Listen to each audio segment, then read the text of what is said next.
Shalom, shalom, bienvenue dans notre merveilleux programme Seigneur, dis seulement une parole.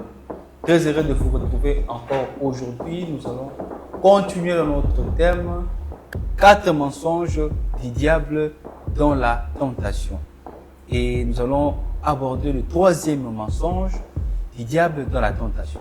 Mais avant tout, je t'invite à t'abonner à notre chaîne et surtout ne manque pas de cliquer sur la cloche de notification pour ne rien rater.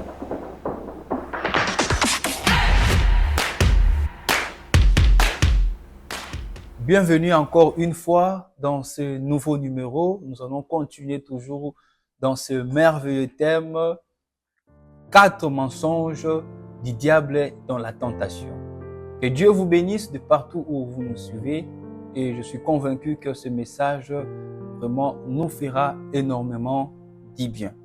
Alors, le 3e mensonge du diable que nous allons aborder aujourd'hui se trouve dans Matthieu 4 au verset 5.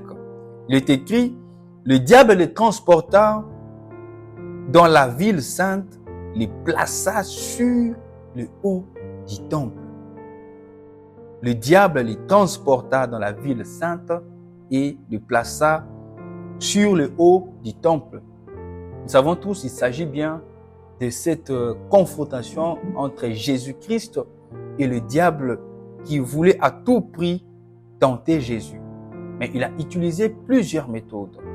Mais parmi ces méthodes, aujourd'hui, nous allons voir le 3e mensonge que le diable a utilisé pour faire tomber Jésus. J'aimerais d'abord, avant tout, rappeler la définition de la tentation.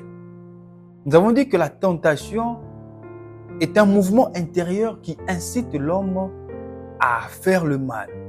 Un mouvement intérieur qui incite l'homme à pécher. La tentation, avant tout, c'est quelque chose qui provient de l'intérieur de l'homme. Comme il est écrit dans Matthieu 15 au verset 11, ce n'est pas ce qui entre dans la bouche qui suit l'homme, mais c'est ce qui sort de la bouche de l'homme qui le suit. Donc on comprend que c'est quelque chose qui vient de l'intérieur, quelque chose qui provient de ton cœur, quelque chose qui provient de tes pensées, la tentation. Alors nous avons vu les tentateurs, c'est-à-dire les personnes qui sont acteurs dans la tentation. Premièrement, c'est le diable qui, depuis la Genèse, depuis le commencement de tout, il a été le tentateur. Il a été le tentateur. Mais il n'opère pas seul dans sa tentation. Il est toujours allié à quelqu'un. Et c'est qui cette personne qui s'allie au diable dans une tentation? Eh bien, c'est toi. Parce que le diable ne t'impose pas, mais le diable propose. Nous avons dit dans les vidéos passées que si Dieu, ton créateur, c'est lui qui a créé toutes les choses, il ne t'impose rien, mais il te propose. À combien plus le diable? À combien plus le diable? Donc, le grand acteur dans une tentation, eh bien, c'est toi. Parce que le diable a besoin de toi comme allié pour arriver à ses fins. Il a besoin de toi comme allié pour te détruire. Il a besoin de toi comme allié pour te tuer. Il a besoin de toi comme allié pour t'anéantir. Eh bien, comment? Parce que dans Jacques 1, du 13 au 14e verset, la Bible dit que personne, lorsqu'il est tenté, ne dise « c'est Dieu qui me tente ». Car Dieu ne peut être tenté par le mal. Et il ne tente lui-même personne. Mais chacun est tenté quand il est attiré et amorcé par sa propre convoitise. Donc, le diable a besoin de toi comme allié pour te faire tomber dans une tentation. Alors, le piège de ce 3e mensonge que le diable utilise, c'est qu'il te fait croire que tu es trop pur pour ne pas t'approcher de ceux qui sont perdus. Non, non, moi je suis pur, moi je suis sanctifié, moi je crains Dieu, je ne peux pas m'approcher d'eux. Je ne peux pas aller vers eux. Et ils sont des pécheurs. Et ils sont des gens de mauvaise vie. Je ne peux pas partager avec eux. Je ne peux pas parler avec eux. Et c'est un piège que le diable utilise. Il te fait croire que tu es trop sanctifié et minimise les péchés. Alors, ceux qui sont trop sanctifiés sont prêts à se salir pour que les autres deviennent sanctifiés. Le Seigneur m'a enseigné cette parole une fois en me disant, en me présentant une image pour dire, il y a deux personnes qui sont propres, mais qui se retrouvent dans un milieu qui est sale. Et parmi les deux personnes, il y a l'un qui dit, je suis tellement propre, j'aime la propreté, que je ne veux pas me salir pour arranger là où nous sommes. Et la deuxième personne dit que, bon, comme moi j'aime la propreté, je suis tellement propre, alors je suis prêt à me salir pour que cet endroit devienne propre, pour enfin que nous demeurons dans la propreté. Et parmi ces deux personnes, qui peut être vu comme le plus propre, n'est-ce pas? C'est lui qui était prêt à se salir pour que l'endroit, l'environnement soit assaini. Et c'est l'exemple de Jésus. Jésus-Christ Jésus-Christ était saint. Il était sanctifié. Il n'y avait aucun péché en lui. Mais il a accepté de se faire pécheur pour que nous devenions des saints. Pour que toi et moi deviennes des saints. Pour que toi et moi, nous puissions devenir des saints. C'est le travail que Jésus a fait. Alors les personnes sanctifiées, les personnes estimées saintes sont prêtes à tout pour que les autres deviennent des saints aussi. Ils sont prêts à aller affronter des gens qui sont de mauvaise vie pour le gagner à Jésus. Ils sont prêts à aller affronter les fumeurs de chanvre, les voleurs, des prostituées, afin que eux aussi deviennent des saints, qui soient gagnés à Jésus. C'est le premier piège de ce troisième mensonge. Alors le deuxième piège, c'est que le diable te fait utiliser parfois des mensonges et la manipulation sous prétexte que c'est la sagesse. Voyez-vous, des gens qui sont loin, des gens qui, soi-disant, craignent Dieu, des gens, soi-disant, sont tellement sanctifiés, ils vivent tellement dans la sanctification, alors ils minimisent les péchés. Ils se disent, ce péché, c'est un petit péché. Il peut mentir sous prétexte que c'est la sagesse. Voyez-vous, il peut insulter sous prétexte que je l'ai qualifié, je n'ai pas injurié, parce qu'il est saint. Voyez-vous, alors c'est un piège que le diable utilise parfois au milieu des gens qui sont sanctifiés. C'est-à-dire, il y a des péchés qui sont petits, il y a des péchés comme des mensonges, la calomnie, des critiques qu'il fait en disant c'est la sagesse, en disant que c'est juste des critiques. Je ne calomnie pas, je ne suis pas en train de médire, mais je suis en train de philosopher.